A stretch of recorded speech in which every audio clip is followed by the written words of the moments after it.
Velocidade CBN. Oferecimento Santander Select. Invista com uma assessoria personalizada.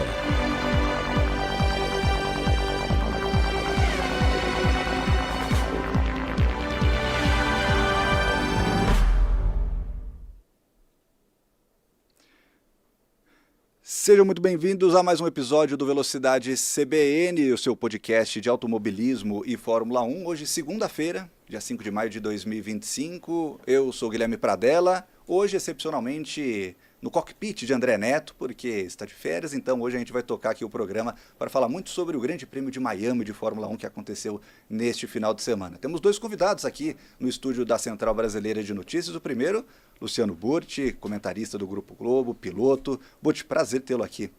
Valeu. Boa tarde, Guilherme. Boa tarde, Leonardo. Boa tarde a todos. Prazer estar aqui para falar daquilo que a gente gosta, que é a Fórmula 1. Exatamente. Aqui ao meu lado está o Leonardo Félix, da revista Auto Esporte, nosso vizinho de andar aqui. Tudo bom, Léo? Boa tarde. Tudo bem? Olá, Luciano, Gui. Olá a todos aí que estão nos ouvindo. E pro André também que está aí de férias. Exatamente. Onde quer que ele esteja, que aproveite aí das suas merecidas férias. Para você que escuta esse episódio da Velocidade CBN nas plataformas de áudio, não se esqueça de seguir o nosso podcast. É sempre importante também ativar as notificações, deixar os seus comentários, também seguir o nosso canal no youtube.com/cbn. Sempre muito importante a sua participação aqui no nosso podcast. E claro, também sempre se inscrever para receber as notificações, os pushes, para sempre que tiver alguma novidade aqui na transmissão da CBN, você ter o nosso conteúdo. Vamos falar muito sobre o Grande Prêmio de Miami e, Burti, vou começar com você. Mais uma vez, as McLarens demonstraram um amplo domínio durante a corrida e tivemos a vitória do Oscar Piastri, que começou em quarto, né? Teve ali a oportunidade de subir uma posição naquela disputa do Verstappen, que largou em primeiro com o Lando Norris. Se quiser deixar um pitaco sobre o que você acha daquela manobra do Max, fique à vontade. Mas, mais uma vez, o Piastri demonstrando que é um cara que, pela quarta vez, ganha a corrida na temporada, a sexta na carreira, e mostrou, olha, sou candidato, sim, nesse primeiro quarto de temporada. Que avaliação que você fez dessa corrida do Piastri, o que você pode falar? Bom, vamos lá. Primeiro, muito legal o equilíbrio na classificação, né? Fazia muito tempo que a gente não tinha, basicamente, ali 4 primeiros em 1/10. Exato. Né? Então, quando você fala do Piastri, largou em quarto, o cara tava, a 1/10 ali da pole. Nesse meio tinha Norris em segundo, Antonelli, que mandou super bem esse final de semana, e muito legal de ver um moleque de 18 anos andando tão bem, né? Acho que não tem como não torcer por ele. Então, isso tá muito legal, né? Essa competitividade para uma volta. Porém, na corrida e para ir na sequência, teve a largada. O Verstappen tem um estilo assim, ou bate ou tira o pé. Quem estiver do lado dele, ou tira o pé ou vai bater. É inegociável isso para ele. E eu não falo isso em tom crítico, tá? Ele tá muito num estilo ainda do automobilismo antigo, que eu fiz parte. Na minha época era um pouco assim, cara. Tipo, não tinha esse negócio muito de deixar espaço para quem vinha, principalmente por fora. E se você ver o Norris, né, colocou por dentro a primeira, mas ficaria por fora na segunda, Sim. né?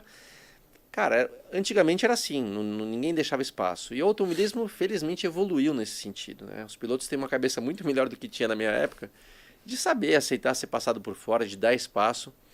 Então, assim, de novo, não sou crítico, né? São estilos, características de pilotos, mas se tem um regulamento que deve ser seguido, olhando ali a maneira que o Verstappen se comportou, uma vez que ele vê o Norris, você pode ver que faz a 1, 2, na hora que vai para 3, que tá virando para a direita, cara, ele joga o carro para cima do Norris, assim, indiscutível que ele jogou o carro para cima. E tudo bem. Então, assim, eu acho que ali caberia uma punição. É chato, né, a gente ficar assistindo uma corrida cheia de regras, se o eixo dianteiro tava 1 centímetro para frente, cara, é chato. Mas acho que em alguns momentos tem que dosar aí a medida para que o piloto não passe do ponto. Na minha opinião, ele passou do ponto, tá? Gosto demais de ver o Verstappen acelerando, um cara super agressivo, um cara que tá tirando leite de pedra. Então, assim, admiro demais ele como piloto, mas às vezes ele passa do ponto e acho que ontem passou sim. E o Norris foi prejudicado, enfim. O Piastri, que não tinha nada a ver com isso, né? Acabou indo para segundo naquele momento e depois a McLaren tinha um ritmo muito melhor de corrida. Você vê que na classificação ainda está muito ali parelho, né? E o Verstappen de novo tirando leite de pedra, mas a Mercedes conseguindo superar. mas em ritmo de corrida a McLaren era muito superior. O Piastri foi feliz ali, né, no ataque para cima do Verstappen. O Verstappen passou um pouquinho do ponto. Por sinal que belas... A corrida foi boa por isso Exato, também, né? né? Várias disputas, mas eu nem dou tanto assim, mais mérito ao Piastri, menos mérito ao Norris, que o Norris demorou mais. Foi meio circunstancial, assim. Então, o Piastri mandou super bem, passou, e uma vez que estava ali na ponta, abriu uma vantagem, mas se for ver a briga real da corrida, que seria Piastri e Norris, nessa corrida o Norris foi até um pouco melhor, né? Quando colocou ali o pneu duro, que foi uma parada apenas, né? Um pit stop apenas, o Norris estava melhor de pneu duro, mas o Piastri tinha aquela vantagem muito grande já de 8, 9 segundos, que, né, o Norris perdeu muito tempo para passar o Verstappen, então meio que acabou aí a corrida. Então, assim, não acho que foi um resultado tão coerente em relação ao que deveria ter sido tecnicamente falando, mas, cara, corrida de carro é assim, nem sempre o melhor ganha.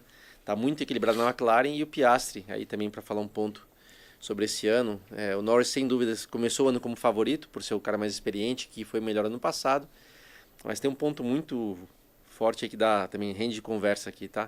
Que é esse lado psicológico, e indiscutivelmente o Piastri chega até a ser um cara assim, num bom sentido, tá? Um cara sem graça, né? Você vê que o cara não tem emoção, o cara ganha. Parece que terminou não um dia no trabalho e vamos em frente. E isso é uma baita de uma virtude, uma baita de uma qualidade, porque ele não se abala muito com aquela pressão da Fórmula 1, enquanto que o Norris declaradamente fala, cara, eu sou realmente um cara meio inseguro, tem essa questão emocional que ele não lida bem, e para mim esse vai ser o grande diferencial para a disputa do campeonato, com uma vantagem sem dúvida aí pro Piastri. E Léo, até na questão de dificuldade de corrida, o Norris teve mais desafios para ter que lidar do que o próprio Piastri, né? A gente vê esse domínio da McLaren, por mais que o carro seja muito bom, tudo funciona, o carro responde, mas o Norris, de fato, né, teve um nível de dificuldade na corrida até um pouco maior do que o Piastri, porque naquele momento em que o Verstappen e o Norris começam a lutar, o Piastri desgarrou e foi quando ele conseguiu abrir a vantagem dele, né? Sim. O Norris, ele, mais uma vez, não teve um fim de semana limpo, né? Muitas vezes é por culpa dele próprio, né? Como, por exemplo, na última corrida na Arábia Saudita, em que ele bateu na classificação. Dessa vez, o que o Burt falou, acho que está correto, realmente, ali a disputa de posição, o Verstappen forçou a barra. Eu acho até interessante, porque me parece sempre que o Verstappen ele é até um pouquinho mais sádico quando é o Norris, né? É impressionante como ele endurece ainda mais contra o Norris, e o Norris acabou ali perdendo tempo nessa questão. O Piastri, que não tem nada a ver com isso, foi lá, aproveitou e conquistou, né, a vitória. Eu acho que pro Norris é uma situação bem complicada no campeonato. Claro que o campeonato é muito longo, não é como no passado que a gente tinha 15, 16 etapas e cada etapa valia muito mais do que vale hoje, né? Hoje e tem as sprints no meio do caminho, que você pode somar mais pontos e tudo mais. Exatamente. Então, assim, claro que não é ainda terreno perdido, mas tem a questão psicológica que o Burt falou, que o Norris ele precisa... enfim, finalizar, acabar com esse momento negativo dele, em que quase todas as questões, mesmo que menores ali, acontecem com ele, enquanto o Piastri tem caminho livre para conquistar a vitória. E só algumas estatísticas interessantes que eu peguei aqui, para a gente passar. Essa foi a terceira vitória consecutiva do Piastri. Sim. E a McLaren não conseguiu 3 vitórias consecutivas desde 1998, com o Mika Häkkinen, sendo que o Häkkinen ele venceu a última etapa de 97, que foi na verdade uma vitória herdada, que era aquela disputa do Villeneuve com o Schumacher, que o Schumacher jogou o carro para cima do Villeneuve, e o Villeneuve deu a vitória pro Häkkinen, porque era um acordo da McLaren com a Williams. Então não sei nem se conta. A última vez que a McLaren venceu 3 corridas seguidas, mas vencido mesmo, foi com a Ayrton Senna em 1991, quando ele venceu as 4 primeiras etapas da temporada de maneira consecutiva. Então isso mostra o nível de dificuldade do feito do Piastri, que também é apenas o segundo piloto não campeão, ele ainda não é campeão, né, da história da Fórmula 1, a vencer 3 corridas consecutivas. O outro piloto é um camarada chamado Sir Stirling Moss, lá nos anos 50.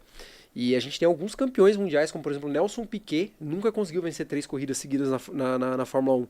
Então acho que isso mostra o nível aí de dificuldade do que ele alcançou nesse domingo.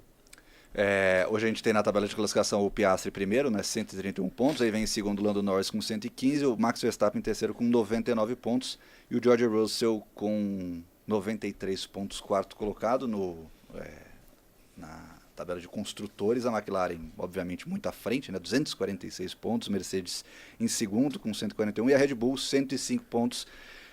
E aí são 2 pontos que eu acho que é bacana a gente poder tocar contigo, o Burt. A Mercedes teve nesse final de semana o Kimi Antonelli com uma pole position que chamou muita atenção na corrida sprint. No início do ano ele estava tirando carta de motorista e poucos meses depois estava conseguindo uma pole position num carro de Fórmula 1. E o Russell, ninguém dá nada e ele sempre está lá buscando um terceiro lugar, somando pontos. O que falar dessa Mercedes até agora com esses 2 pilotos que vem demonstrando uma constância bem interessante e pilotos com situações bem diferentes, né? Um estreante e um cara que, obviamente, quer lutar por título, né? Obviamente está difícil, mas é um cara que quer lutar por título. Bom, vamos lá. Mercedes, sem dúvida, tem o melhor carro dos últimos anos, né? Faz tempo que a Mercedes não tem um carro competitivo no sentido assim de ser um carro mais previsível. No ano passado, você pega a vitória do Russell em Las Vegas. Por que venceu? Ninguém sabe muito. Às vezes o carro funcionava e às vezes o carro estava com dificuldade de entrar no Q3. Então, assim, era um carro muito imprevisível e esse era um baita de um problema. Não tinha muito... Quando acertava não sabia-se porquê e quando não funcionava também não sabia-se porquê. Então, pelo menos o carro agora tem um caminho, né? Está devendo assim, performance em relação à McLaren. O Verstappen mesmo acaba sempre estando ali quase sempre à frente da Mercedes. Mas o carro é bom. E vamos lembrar, o Russell... não é somente esse ano. Se você pegar o Russell do ano passado, né, pega o Lewis Hamilton, né, 7 vezes campeão do mundo, recordista de vitórias, um baita de um piloto, o Russell foi muito melhor que o Hamilton, né? Então faz já um tempo que o Russell está indo muito bem. Ficava um pouco apagado porque o carro não era tão bom, não tinha sempre chance de estar ali, mas faz um bom tempo que ele está mandando bem. Então assim, eu vejo ele numa ótima fase, tem feito um trabalho assim não só em classificação, mas principalmente em corrida.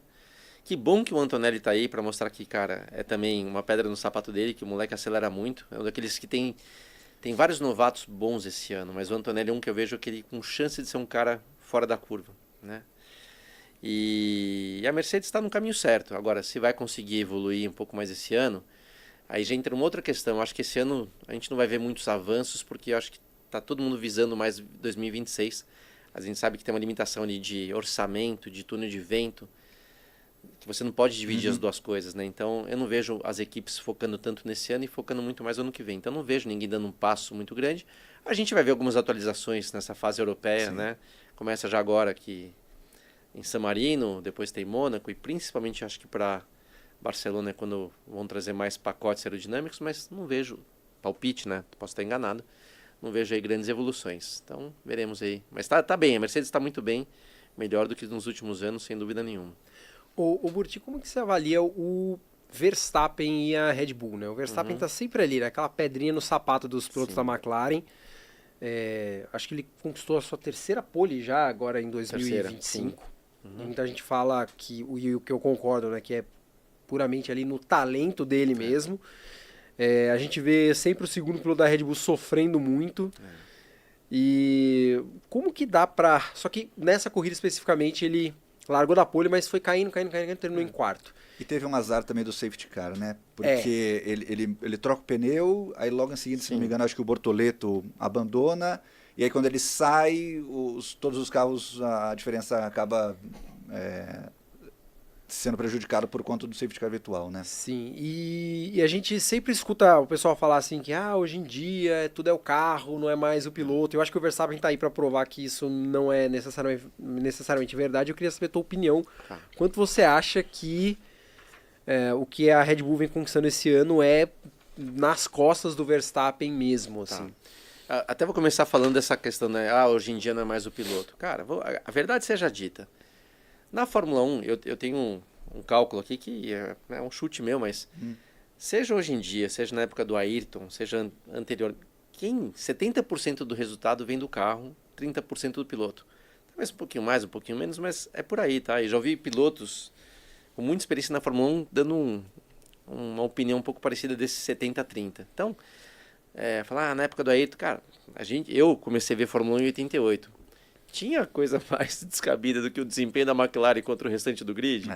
É que a gente, tava vendo o Ayrton e tinha uma baita numa briga ali entre ele e Prost, que era fora de série. Ninguém dava bola, que o grid era extremamente inadequado em termos de competição, né? A McLaren estava muito à frente. 1 segundo, 2 segundos às vezes. Então, assim, essa história de o carro ser o mais importante sempre foi assim, né? E ao mesmo tempo eu falo, o piloto também sempre, esses 30% pesam muito. O piloto sempre fez a diferença. Fosse Ayrton, fosse Hamilton, fosse Schumacher. Hoje em dia, para mim sim, o melhor piloto do grid é o Verstappen. Então, respondendo a sua pergunta, se ele tem feito, se está nas costas dele, sim, cara, ele tem feito assim coisas que fala, não é possível que esse cara conseguiu tirar mais uma pole, sabendo que o carro está ali, não sendo um carro tão competitivo. E aí o carro demonstra isso, né? O cara consegue preparar o carro de repente para uma volta de pneu novo, tanque vazio. Foi em estação de corrida, não dá para fazer mágica o tempo todo. Então, o carro desequilibrado vai desgastar mais pneus, né? A gente pode depois falar um pouquinho do assunto de pneus, né? Com menos equilíbrio, menos pressão aerodinâmica, o carro tende a desgastar mais, escorregando mais, você superaquece mais. Tem uma questão de aquecimento de pneus que não existia antigamente. Falar, o pneu é de menor qualidade do que o do passado. Eu não vou nem entrar nesse ponto. Eu vou falar o seguinte. O carro que eu andava ali em 2001, 2002, 2003 e 2004, o regulamento era de 505 quilos de peso, né, mínimo. Hoje em dia a gente está falando de quase 800, né? Ou seja, o carro é muito mais pesado. Sim. O esforço que os pneus sofrem é muito maior. Então tem várias questões aí que fazem com que as corridas sejam um pouco diferentes, os pneus, né, têm uma influência até maior. Mas o Verstappen, sim, tem feito a diferença. E a única coisa só que eu não entendo, que eu nunca vi, falo, pô, o cara é tão fora da curva que ninguém consegue pilotar o carro dele. Eu não concordo com isso, tá? Eu não sei o que estão fazendo ali de errado, que ninguém consegue andar igual o cara. E eu falo por mim, cara. Eu fui piloto de teste da Ferrari por 3 anos, onde tinha um cara chamado Michael Schumacher. Eu não vejo o Schumacher devendo absolutamente nada pro Verstappen. Cara, foi o cara assim, que mudou, né, algumas questões de velocidade, de limite na Fórmula 1. E o carro do Schumacher era inguiável? Não, era um carro... Tinha até uma característica dele que não era muito a minha. O do Schumacher, na verdade, o carro saía mais de frente, mas porque ele era mais agressivo em entrada de curva. Mas não tinha nada de inguiável, né? Assim como também teve carros do Senna, carros de outros pilotos, cara, que nem... Então, assim, o que está acontecendo na Red Bull é muito estranho, né? Começou, lembra o Pérez, que andava meio próximo do Verstappen, algumas vezes superou, até poucas vezes, mas superou o Verstappen, fez pole, ganhou corrida. Cara, de repente o cara sumiu. Depois foram, né, Albon, Gasly, cara, tem uma lista grande já, ninguém consegue. Então, eu não consigo entender, vou sem se querer prolixo. Sim, o Verstappen é o melhor piloto do grid, tem tirado leite de pedra e tem feito essas poles maravilhosas e alguns resultados inesperados, mas não dá para entender porque ele é tão diferente em relação ao seu companheiro de equipe. Passando agora para o Gabriel Bortoleto, teve uma classificação para a corrida principal muito boa, a melhor dele até agora na Fórmula 1. Uma corrida que foi a primeira ultrapassagem que ele fez na corrida, na Fórmula 1, né? Em cima do Hamilton, logo depois da largada. Depois ele perde, fica ali num 13º, o Hülkenberg fica colado nele, mas aparentemente ele ia levar, se pudesse, até o final, próximo ali, 13º, 14º, naquela situação. Depois da corrida, ele disse que não dava para vislumbrar muita coisa no sentido de pontuação. Me chama a atenção que isso mostra que é um cara que está entendendo o lugar que ele hoje ocupa. Mas com a tua experiência, Butch, você já, na tua carreira, já pilotou carros bons, carros não tão bons. Teve chefes de equipe bons, outros talvez não tão bons. Como que um piloto, na situação em que o Gabriel Bortoleto está, de pilotar um carro que obviamente é um dos piores, sim, é um dos novatos que menos guiou Fórmula 1, como que ele precisa ou deve ser avaliado? Até trazendo um pouco da tua experiência no sentido de, você já foi um piloto novato, você já teve caras que olharam e tiveram que te avaliar, sabendo que o teu carro não era o melhor. Como que se avalia um piloto como esse? Então, isso é muito difícil, cara. Tomara que tivesse uma fórmula que aí todo mundo lia aquilo lá e falava, bom, é assim que deve se avaliar um piloto. Mas, infelizmente, não é seguido e vem muito, cara, do resultado que você tem na pista. E esse resultado, muitas vezes, eu vou começar falando do Gabriel, vamos lá. Primeiro de tudo, o Gabriel, conheci ele há pouco tempo, né? Mas posso falar que eu tive até que bastante contato com ele, assim, pessoalmente falando. ele é um cara muito inteligente. É um piloto, eu até falo por mim, piloto não é um bicho muito inteligente na sua média, não. Geralmente são muito talentosos, super talentosos naquilo que fazem, mas não são os mais inteligentes do mundo. Vi alguns caras realmente fora da curva nesse sentido, muito inteligente. Schumacher é um cara muito inteligente, Alonso um cara muito inteligente. Então, Gabriel é um cara acima da média, tá? Então, por que eu tô falando isso? Quando eu conversei com ele tinha muito bem assim na cabeça que, cara, é um projeto, que na verdade esse ano é um ano de transição ali da equipe, que ele tem que estar se preocupado mais com 2026. Então, assim, ele é muito consciente em relação a isso, porém, cara, ele tem, né, é um cara novo, ainda não tem muita maturidade, e eu conheço lá como é a pressão, né? Essa pressão... É esse o ponto, né? Assim, ele não conhecia. A pista, às vezes, acaba falando muito alto. E aí, eu até vou te falar que na semana passada, né, antes dessa corrida, quando eu vi, na verdade, uma entrevista dele ao final da corrida da Arábia Saudita, eu vi ele muito para baixo, né? Ele estava muito para baixo, e realmente o final de semana dele não foi bom. E ali eu me preocupei, falei, cara, já passei por isso. Né? Baixou a guarda, será? Já passei por isso, vi outros pilotos passando, e eu falei com ele, falei, cara, segura aí, você ainda é o Gabriel, cara, atual campeão da Fórmula 2, que ganhou do Antonelli, que ganhou do Hadjar, né? Quer dizer, nada mudou, você ainda é aquele cara bom pra cacete. Mas eu entendo o que está acontecendo, a pressão é muito grande, começam a fazer comparações. Né? O Hülkenberg, cara, que está ao lado dele, é um baita de um piloto, tá? Sim. O cara nunca fez um pódio. O cara é um baita de um piloto, um cara super experiente. E até a comparação com o Hülkenberg fica difícil, né? Por esse sentido, Sim. né? E vamos lembrar, o Hülkenberg ano passado corria contra o Kevin Magnussen, que também era um piloto muito experiente, e ele amassou o Magnussen, né? E colocando a Haas ali várias vezes no Q3. Exato. Então, assim, pro Gabriel é difícil, e aí você, por mais que ele seja um cara inteligente, tenha consciência, tenha o entendimento, né, que ele tá ali num projeto, aquela pressão, cara, que tá ali é muito grande. E aí você passa por aquela imprensa, por torcedores que vêm fazer comparações. Mas o Hülkenberg fez tal coisa. Mas o Hadjar fez tal... Cara, não dá para comparar exatamente assim. Então, foi um pouco que eu tentei falar para ele, cara, concentra no seu, evita a comparação. A comparação ela é positiva para você sempre buscar, e a gente vive de crítica, né, no esporte, de modo geral. Você sempre quer evoluir, você nunca está satisfeito, mas tem que saber dosar isso. Então, repito, tá? Eu vi ele muito desanimado lá na Arábia Saudita e fiquei muito feliz que ele mandou muito bem nesse final de semana de Miami, uma pista que ele não conhecia.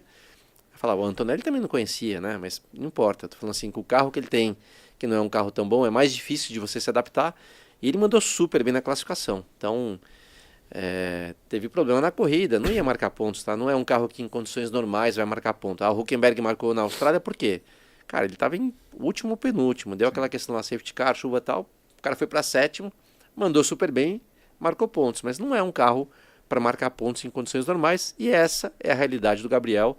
Então quem estiver aí assistindo, apoiando ou querendo criticar, né, enxergue direito a situação que ele está, e sem dúvida o foco dele maior é para 2026. Sim, e eu concordo plenamente, Buti, e só complementando, eu acho que o 13º lugar que ele conseguiu no grid agora no GP de Miami foi muito bom. Foi um resultado realmente assim excepcional. Para a condição do carro dele, a Sauber hoje é provavelmente a pior equipe do grid, né? É junto ali com a Haas, mas eu acho que a Haas ainda está um passinho à frente, eu também acho, na maioria das corridas. Que a Haas, vez ou outra, ainda consegue passar com mais frequência para um Q2, tem um sentido disso. Exatamente. O Hülkenberg é um piloto muito bom, pode não ser o melhor do grid, não é, mas ele é um piloto muito bom. Ano passado ele superou o Kevin Magnussen com tranquilidade na Haas, e o Bortoleto vem se mantendo ali sempre um nível muito próximo a ele. Né, a primeira temporada dele e tudo mais. E o que eu acho que ele conseguiu no GP de Miami foi um resultado excepcional na classificação. Claro que eu acho que faz falta para o Bortoleto, e é mais difícil de ele conseguir algo, por exemplo, como o que o Antonelli fez, que é o carro está com um desempenho excepcional, ele vai lá e conquista um resultado incrível e tal, que coloca ele lá em destaque, porque o incrível dele é ser 13º, entendeu? Sim, então, sim. E entra nessa porcentagem que você trouxe há pouco, Sim, né, Budinho? sim. 70% o carro, mas aqueles 30% podem fazer muita diferença, tanto para o bem quanto para o mal, né? Mas... E, Léo, só para completar o que você está falando, Léo, é o seguinte, você compara com o Antonelli, se o cara tá ali conseguindo fazer o que ele fez, total mérito dele, tá? Fiquei super feliz de ver o moleque, é muito bom.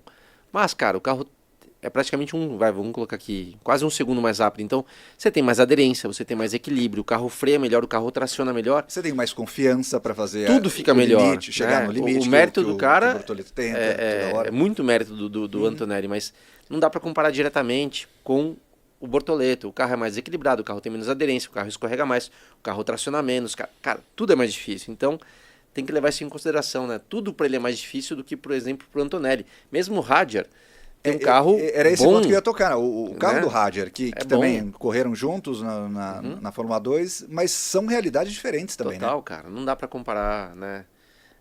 Realmente está falando mamão com banana. Não são coisas iguais, tá? Estão no mesmo grid? Estão no mesmo... Cara, eu falo por mim. Quando eu guiava a Prost...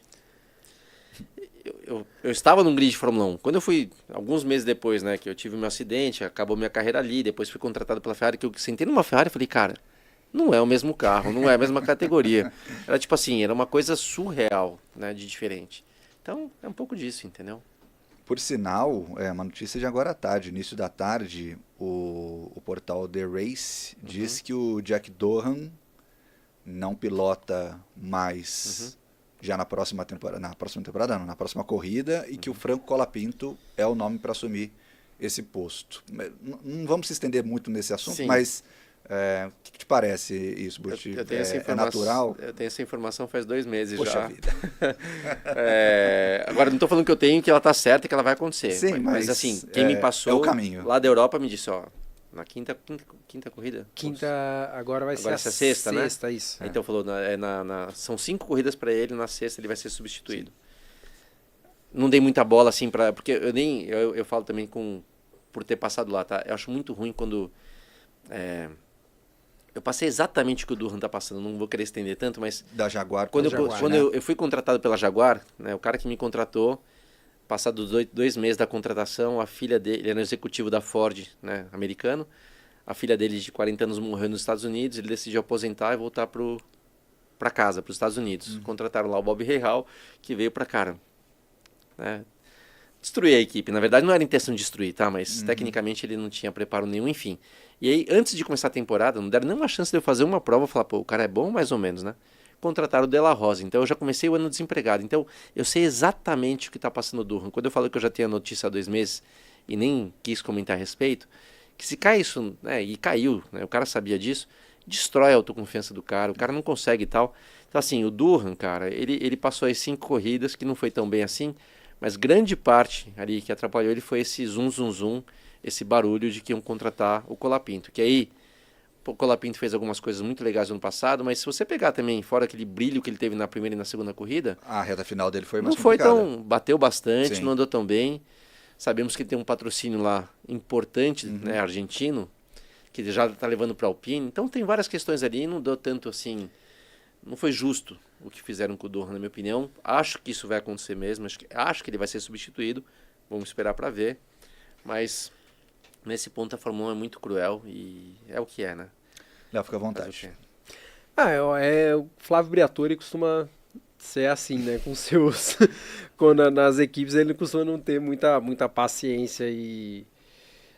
até pilotos figurões, né? Ele fez isso com o Jarno Trulli na Renault, né? Ele demitiu o Jarno Trulli em 2004 da Renault porque o Trulli tomou uma ultrapassagem do Barrichello, você deve se lembrar disso, no GP da França, que era a casa da Renault. E o Trulli perdeu um pódio para o Barrichello na última volta.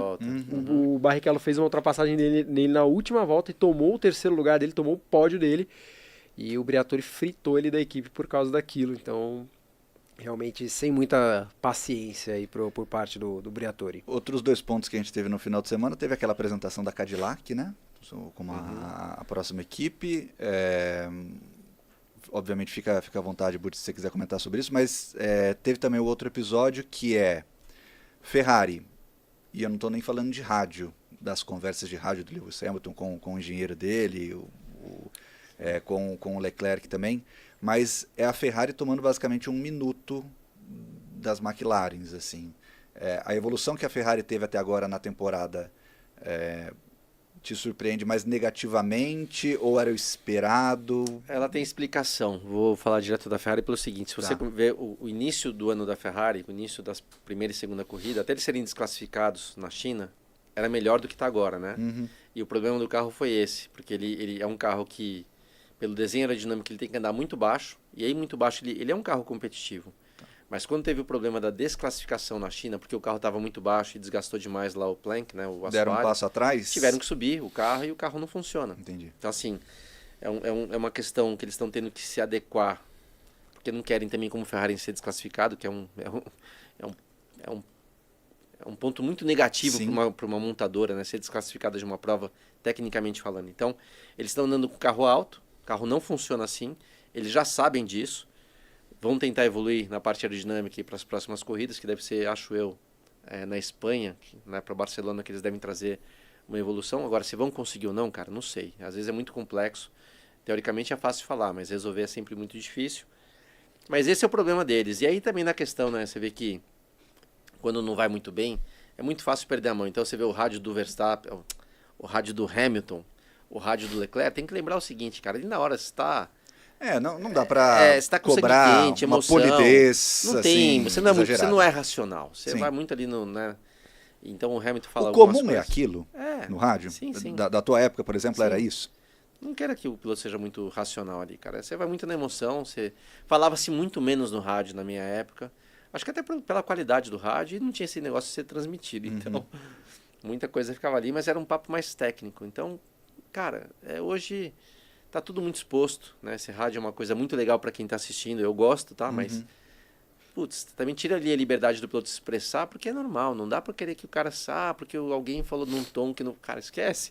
Ali é uma outra, né? Quando o cara desce do carro, depois de uma hora assim que refrescou, tenho certeza que ele vai conseguir pensar e falar melhor. Mas ali no carro não dá para ser muito correto às vezes. Por favor, senhor Leclerc, você poderia abrir para eu tentar ultrapassar o senhor Kimi que está à minha frente? De fato, assim, E eu acho, Gui, que mostra muito assim, enquanto a Ferrari está um pouco perdida mesmo. Acho que o que o Burt trouxe aqui tecnicamente, né, do porquê que eles se perderam esse ano, é bem esclarecedor. Mas tudo que aconteceu, a forma como a estratégia foi se desenvolvendo, a forma como o Hamilton e o Leclerc, né, se portaram no rádio, e a forma como responde, não, deixa ele passar aqui, depois, deixa o outro passar de volta, e mostra uma equipe meio perdida, assim, né, na abordagem, né, sem saber muito como reagir à dificuldade desse momento. O que é uma pena, né, porque a Ferrari ano passado estava mais competitiva, e a gente ter dois pilotos como o Leclerc e o Hamilton mais competitivos brigando lá na frente seria muito melhor para a temporada e para a briga do campeonato, né? Só para deixar claro, eu torço muito pelo Hamilton, tá? Muito. Somos dois, então. Mas assim, falando, cara, levando, de novo, não é querendo dar opinião, vendo o resultado. A fase melhor de Hamilton já passou. Sim. Né? Então, se a gente pega o Hamilton do ano passado na Mercedes, você vê ele reclamando do carro, tá muito parecido com o que ele tá reclamando é outra equipe, outro carro, outro companheiro de equipe. E, cara, muitas vezes é meio parecido. Tô desmerecendo? Não tô, cara. O cara é um baita de um piloto. Torço muito por ele, mas já passou a melhor fase dele. Então, assim, ele tá tendo dificuldade. A verdade é essa. Um dos motivos que acho que a Ferrari estava melhor no passado é que a dupla de pilotos era talvez ali mais eficiente, se for levar, né, Leclerc e o Sainz. Né, agora tá tendo um pouco de desequilíbrio. E o Hamilton, obviamente, com a frustração de não estar andando tão bem quanto ele, sabe que ele, né, deveria andar, também fica mais frustrado. Ele, quando vem no rádio, aí também o cara que recebe na equipe, quando você falou um pouco da equipe, tá um pouco, talvez não sabendo lidar com a situação, cara, tem um peso muito grande o Hamilton falando. Então, o tamanho do Hamilton perante a um engenheiro que está começando agora com ele, essa parceria, é diferente do que ele tinha, por exemplo, com o Bono na Mercedes, né? Isso conta também muito na hora, né? Eu vou te falar que o engenheiro nem decide, tá? Exato. Na verdade, ele é o chefe de equipe, e tem aí presidência, né, o CEO, que nem está ali no box tomando decisão, mas que influencia a decisão da equipe. E realmente, quando eles sabem o peso que o Hamilton tem, né, para o mercado como um todo. Então, e contrataram também por isso. Exato. Né? E aí, quando você de repente vê o Hamilton ali reclamando, putz, se fosse o Sainz, mas eu falo, menos, sabe? Mas, putz, o Hamilton, cara, puta, não vamos deixar todo mundo escutar que ele está pedindo algo e a gente não está. Então, assim, tá bom, vai, já que é o Hamilton, vamos ceder. E não era ideal. Né? E é um companheiro que não é campeão ainda também, não tem ainda o peso que... Mas que está no seu momento. Exato. Muito bom ainda, uma questão de idade, uma questão de momento de carreira.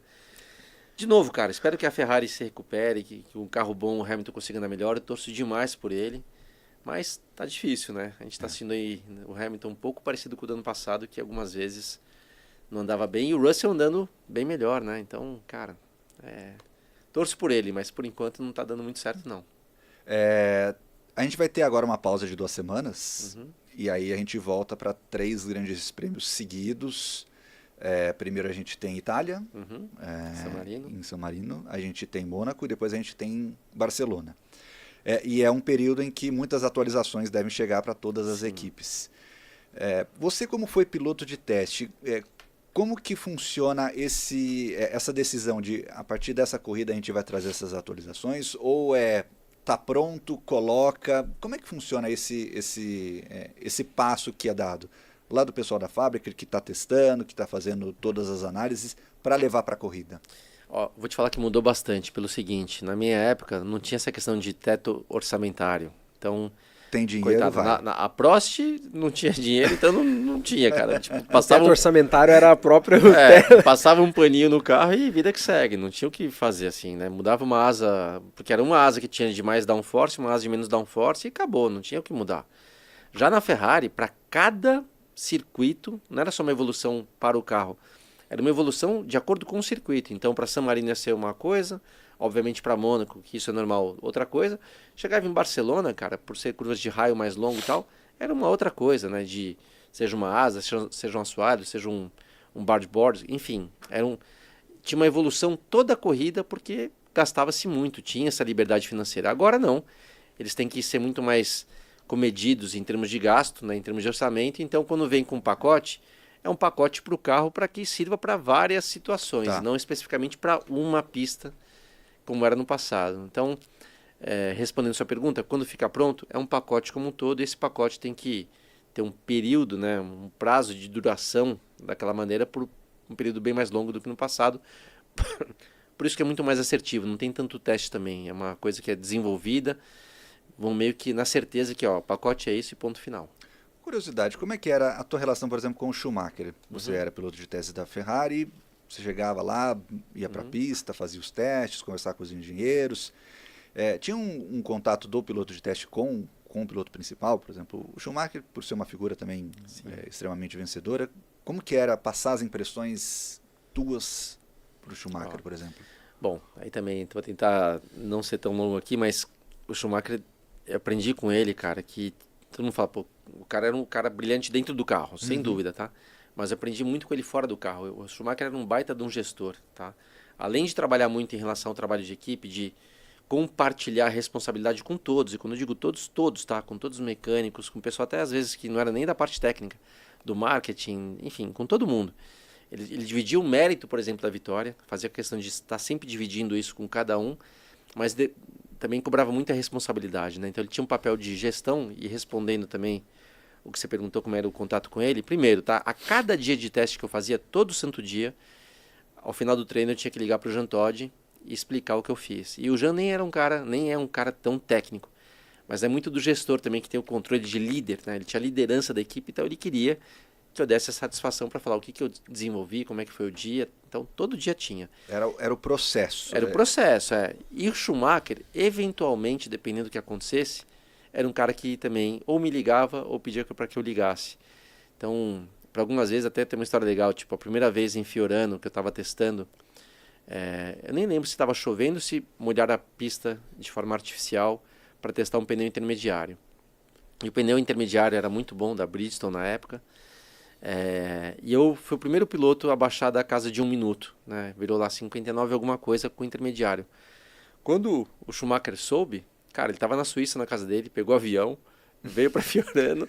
Eu deveria testar o dia seguinte, já não testei, quem testou foi ele. Obviamente ele foi lá também, baixou de 1 minuto. Então era um cara que acompanhava tudo o que acontecia, queria informação, queria, por exemplo, a minha opinião, né, a respeito. E, já era o Schumacher pentacampeão no mundo, o cara pegava o avião, ia lá, queria testar, queria desenvolver. Então, era um baita de um piloto dentro do carro e fora do carro também.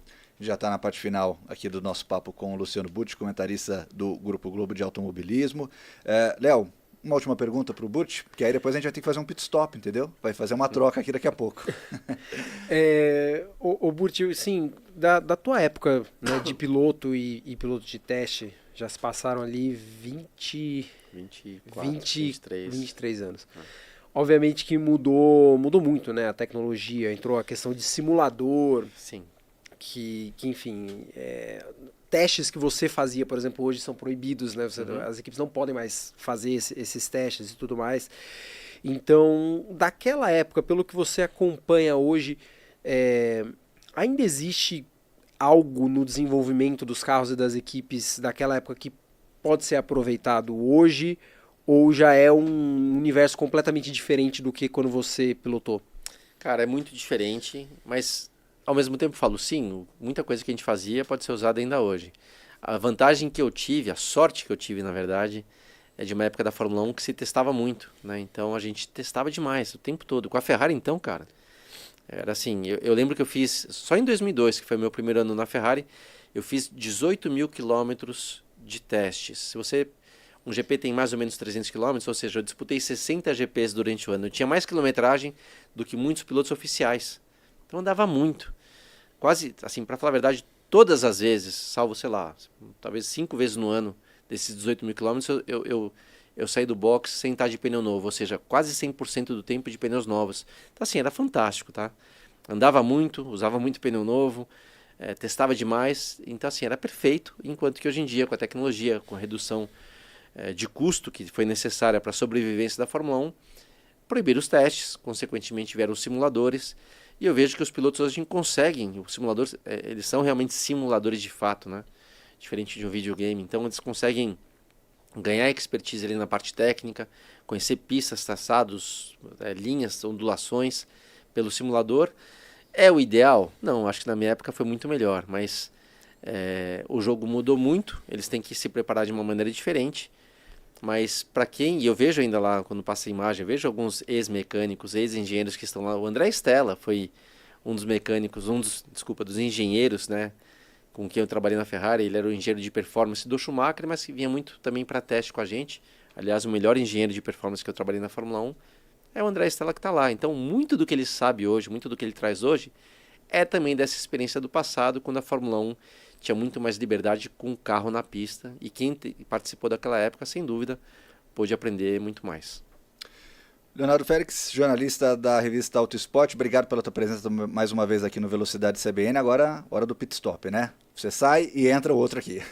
Valeu, Gui, valeu, Butch, obrigado a todos os ouvintes também por mais essa edição aqui do programa. Estamos aqui já na reta final do Velocidade CBN. Como eu disse, agora a gente faz essa troca. Sai o Léo, entra o Fernando Bovo, jornalista do Sistema Globo de Rádio, que vai também participar dessa reta final desse bate-papo com o Luciano Burti. Pedir para ele sentar aqui. Bom, Luciano, só para deixar o seu palpite final com relação à temporada. Ao que tudo indica, precisa acontecer muita coisa diferente para a McLaren não ser a grande favorita para o título até agora, né? Não vejo ninguém conseguindo superar a McLaren, salvo, de repente, essa mudança que vai ter em relação à asa dianteira, né? O regulamento vai mudar, a questão de torção. Uhum. Eu não enxergo a McLaren sendo muito prejudicada por isso. Acho que está mais ou menos todo mundo parecido, mas posso estar enganado. Pode ser que a McLaren tenha grandes dificuldades e que temporada longa. Né? Então, assim, até um ponto importante. Nesse mesmo momento, ano passado, a McLaren era a terceira nos construtores, a Red Bull a primeira. Acabou o ano, McLaren em primeiro, Red Bull em terceiro. Então, tudo pode mudar, tá? O campeonato é longo e as coisas podem realmente surpreender a gente. E que bom que tenhamos também surpresas, não só lá na frente, mas também no meio do pelotão e tudo mais. Fernando Bovo já está aqui na mesa com a gente. Fernando Bovo, jornalista do Sistema Globo de Rádio. Seja bem-vindo, boa tarde. Muito obrigado, boa tarde. Luciano, muito prazer, meu caro. Parabéns pela carreira. Obrigado. Queria agora falar de investimento com você, de vida financeira, de dinheiro. Tá. Muita gente se engana pensando que o piloto toma as decisões dele sozinho quando ele está correndo, quando ele está disputando. Sim. E a gente sabe que tem ali todo um time de especialistas por trás, né? Técnicos, mecânicos, estrategistas, analistas, enfim. Você também aplica isso na sua vida financeira? Queria saber como é que você vê uma equipe de especialistas te ajudando na hora de decidir um investimento financeiro, por exemplo. Você usa isso? Você aproveita esse tipo de facilidade? Como é que é? É uma analogia boa, né, de comparar com um piloto ali de tomar decisão, sendo que tem uma equipe toda por trás, né? Então, concordo que o piloto não pode e não deve tomar decisão sozinho. Ao mesmo tempo, ele é o piloto, literalmente ele está com o volante ali na mão e ele influencia muito as decisões, né? Então você tem ali a equipe às vezes dando algumas coordenadas, os engenheiros, a telemetria, a simulação, mas no final o piloto é quem decide para que caminho o carro vai, né? A estratégia vai muitas vezes também tá na mão do piloto. Na vida pessoal, eu uso um pouco disso. Daquilo que e não tem nada que eu entenda nessa vida mais do que um carro de corrida. Então também tem que usar essa referência. Para o caso de investimento, não é meu mundo, não conheço quase disso. Confio, sim, em pessoas do ramo para me guiarem, né? Para ser ali meu copiloto, meu navegador, né? Para escolher o caminho certo. Mas no final a decisão é minha. Então eu, obviamente, olho o que é sugerido. Eu não teria capacidade de sugerir algo, então eu prefiro escutar, eu sou um bom ouvinte nessa hora, e aí escolho sim para que caminho eu quero seguir. Então é uma analogia que, de novo, né, falei que no carro eu sabia o que eu estava fazendo, já no mundo de mercado financeiro não sei muito, mas no final acho que você tem que ter sim uma diretriz, tem que ter uma decisão, tem que ter um olhar para que caminho você quer seguir, contando com a ajuda de uma equipe e de alguém que entenda mais que você. Mas aí teu feeling vai contar também nessa hora. Sem dúvida. É até a questão, igual no carro de corrida, quanto você quer assumir de risco, né? Ali constantemente você está passando por uma situação de interpretação de risco, né? Quanto você quer acelerar mais, menos, frear mais tarde, menos tarde. O Verstappen é um cara que tem conseguido algumas poles. Se você reparar na última curva da volta, uma freada forte, é ali que ele tem feito a diferença. Por quê? Os outros estão, a volta tá boa, eu vou economizar um pouquinho. Custa ali meio décimo e acaba perdendo a pole para o Verstappen. No mercado financeiro é a mesma coisa, né? Quanto você quer assumir de risco? Eu não assumo muito risco, isso, tá? Exatamente, não essa assumo. era a minha pergunta agora, Luciano. Por você não falou, ter o domínio e por não entender, então eu sou mais conservador. Você falou de risco aí, você é um cara conservador na hora que vai Sim. decidir para onde investir. No carro de corrida eu fui muito arrojado e arrisquei muito. E não estou nem falando como mérito, falando como trajetória minha. Do kart à Fórmula 1, do primeiro dia do kart até chegar na Fórmula 1 foram 10 anos, né? E foi muito rápido. Então foram decisões acertadas, mas sim correndo risco, tá? E felizmente deu certo. Mas naquilo que eu não domino e não entendo, eu prefiro que eu seja amparado por uma equipe que entenda mais, mas sempre dando então a minha direção de um perfil mais conservador. Na Fórmula 1 é importante manter a calma para você conseguir agir sob pressão, né? Você tem que tomar muita decisão ali. Então, se você for um cara muito pouco calmo ali, muito nervoso, é capaz de você meter ali os pés pelas mãos. Você acha que essa vivência também te ajuda na hora de investir? Você, principalmente nos momentos de instabilidade financeira, você ter calma, analisar qual é o melhor cenário, o que é que eu vou fazer com o meu dinheiro, enfim. Sem dúvida. E não tô falando que eu faça a coisa certa, eu tenha feito a coisa certa, mas vou dar um exemplo da pandemia. Alguns investimentos ali eu perdi um bom dinheiro, né? Mas eu não coloquei o pessoal com quem eu investia sob pressão para ter que resolver rápido, para ter que... Cara, calma, né? O que vai acontecer ninguém sabe. Vamos com calma, vamos dar um passo a passo aí, né? Naquilo que a gente começar a enxergar como o mercado vai começar a reagir. Todo mundo ali se perdeu, né? Entendeu o cenário. Por exemplo, fundo imobiliário naquela época, né? Perdi bastante dinheiro, mas adiantava eu querer botar pressão para os caras resolverem rápido, de tentar fazer com que eu diminuísse minha perda. Cara, não, calma, agora que bicho, né, que o carro saiu da pista, calma, vamos, né, esperar um certo equilíbrio aí para tomar algumas decisões. Então, talvez essa calma tenha me ajudado. Não estou falando que eu fiz a coisa certa, porque, de novo, não domino o assunto para falar, mas pelo menos eu tentei passar um pouco de calma para essa turbulência naquele momento, para que a gente conseguisse tomar algumas decisões mais assertivas. Parou no box, esperou, respirou. Vai checar a telemetria, vai checar os dados, não é que põe pneu novo e vamos para a pista de novo e acelera. Não, calma. Acho que a calma nessa hora é muito importante, sim. De novo, fazendo uma analogia aqui à Fórmula 1, a gente sabe que cada circuito é único, né? Cada circuito demanda uma estratégia, um pneu, um motor, uma regulagem de motor, enfim. Você vê também esse paralelo na sua carteira de investimento? Você acha que para cada momento da sua vida ou daquilo que você deseja, você acha que é importante diversificar e personalizar, por exemplo? É importante diversificar, ao mesmo tempo eu não sou a favor de sair dando tiro para tudo que é lado, né? De abrir demais o leque. Que aí você tem que ter um pouco de foco, tem que ter uma direção, Tem gente que fala, não, então eu vou de A a Z, porque, cara, não. Aí acho que você perde muito dinheiro, porque você vai botar dinheiro onde você não domina, você não entende. Tem muita gente aí, também falo num tom, né, de novo, um pouco crítico, mas tem muita gente também que trabalha no mercado financeiro que tem seus motivos de investir em alguns papéis, ações, carteiras, que, cara, não são o melhor caminho às vezes, né? É o interesse próprio e você tem que ter esse discernimento, tem que ter esse feeling de com quem você está lidando. Algumas corretoras tomam decisões ali muito mais pensando no negócio deles do que no próprio investidor. Isso acontece de fato. Então, por isso que eu acho que não pode abrir muito leque. Tem que ter... É importante diversificar, sem dúvida.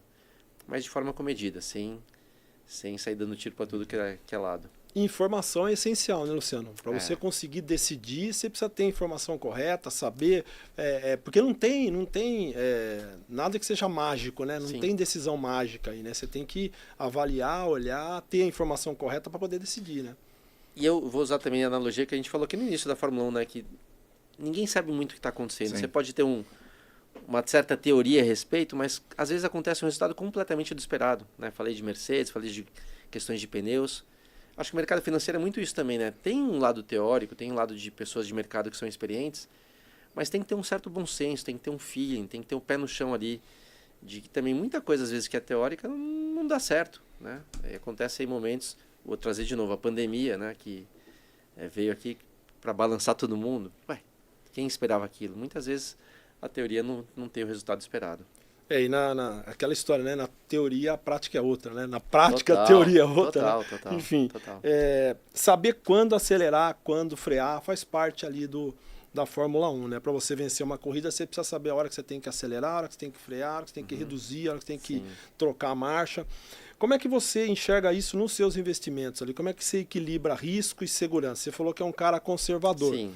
Você não tem nenhum apetite ao risco ou alguma coisa você aceita aí? Cara, nessa parte financeira eu já, por exemplo, coloquei, não é brincar, porque isso não é brincadeira, mas testar um pouquinho de mexer com ações, que eu não entendo nada, eu queria ver como é que era. Não deu muito certo, né? Coloquei, obviamente, algo assim relativamente pequeno, só para entender. Vi que não ali não dá para brincar. Você tem que ir para dar alguns tirinhos diferentes, você tem que entender do assunto. Para esse meu perfil conservador, o momento é bom, né? Que é a questão de juros, a questão de CDI, um monte de coisa aí de um retorno garantido está muito bom. Mas a gente sabe que o mercado muda. Sempre foi assim, né? Então o que está meio bom agora, daqui a pouco não está tão bom.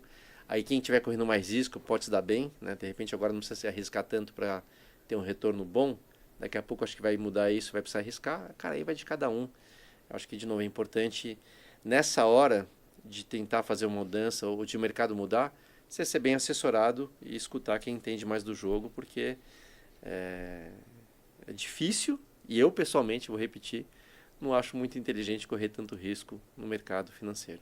E agora, para encerrar aqui, Luciano, essa equipe que te ajuda, né, esses especialistas, esses seus assessores, eles entendem esse seu jeito mais conservador e te oferecem opções pensando nisso, ou eles estão sempre querendo que você acelere na hora que você tem que frear? Como é que é? Eu já passei por algumas situações. Eu vou te falar que eu tive por um bom tempo aí uma assessoria que, na verdade, quando eu fui entender o meu perfil, tinha um discurso ali alinhado com aquilo que eu pedia, mas quando eu fui entender o que eu tinha ali de produto, de retorno, o custo que isso tinha, na verdade eu fui ver que era muito mais bom negócio para eles, para uma corretora, do que para mim.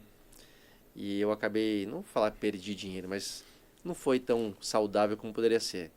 Saí, troquei, fui para algo mais conservador e o retorno passou a ser muito maior. Né, por ter uma gestão mais adequada, por entender mais o meu perfil, mas principalmente por estarem realmente preocupados com o resultado final do investidor, ao invés de estar olhando o seu próprio, né, umbigo. Então, vamos dizer, uma instituição talvez que esteja mais preocupada com o retorno a longo prazo do que simplesmente pensar no curto prazo. Cara, isso varia, o mercado é assim, né? Não é somente o mercado financeiro que a gente tem que saber lidar com algumas questões, mas eu já tive algumas experiências, umas não tão boas, e outras bem melhores, que acho que eu estou vivendo esse momento de algo mais saudável no retorno financeiro. É que nem na Fórmula 1, né? A equipe precisa saber como é que o piloto dirige, pilota, para que o carro, para que toda a estratégia esteja montada para atendê-lo, né? Sim, É o trabalho em equipe. E se alguém isso aí. começar a querer levar vantagem, não vai dar certo, tá? Se o piloto pensar mais nele do que na equipe. Quando eu entrei na Ferrari, o Jean Todt falou para mim, primeira coisa, se você entrar aqui pensando mais em você do que na equipe, a gente nem conversa. É isso, tá? Então, uma vez que você está alinhado, pensando no resultado final, o resultado sempre vai ser melhor. Se algum desses, seja a equipe ou seja o piloto, priorizando o seu ao invés de pensar no todo, não vai dar certo. Legal, Luciano. Muito obrigado, viu? Valeu, obrigado a você. Agradeço o Fernando Bovo, jornalista do Sistema Globo de Rádio, que participou aqui nessa reta final do Velocidade CBN. Agradecendo também o Leonardo Félix, da revista Auto Esporte, que também esteve conosco nesse bate-papo com o Luciano Butti, comentarista do Grupo Globo, piloto também, não só de carro, de moto também, né, Butti? Também. De bicicleta também. Obrigado pela participação aqui no podcast e fico com o convite para uma próxima também a gente poder bater um papo aqui. Foi um prazer, você vê que o tempo é curto, né? Exatamente. A gente tem muita coisa para falar. Nossa, o roteiro aqui tinha tanta coisa e a gente fica até num desespero aqui tentando falar tudo, mas acho que o papo foi bom. É assim mesmo, foi um prazer. Até a próxima. Voltamos daqui 2 semanas, já com o André Neto aqui de volta, depois das merecidas férias. Aí tem aquela sequência de 3 corridas, ou seja, tem muito Velocidade CBN para você. Agradeço você que chegou até o final aqui do podcast, você que nos acompanha pelos agregadores, você que acompanhou com imagens aqui do estúdio. Deixe seu like, se inscreva no canal da CBN. A gente fica por aqui, até uma próxima. Velocidade CBN. Oferecimento Santander Select. Invista com uma assessoria personalizada.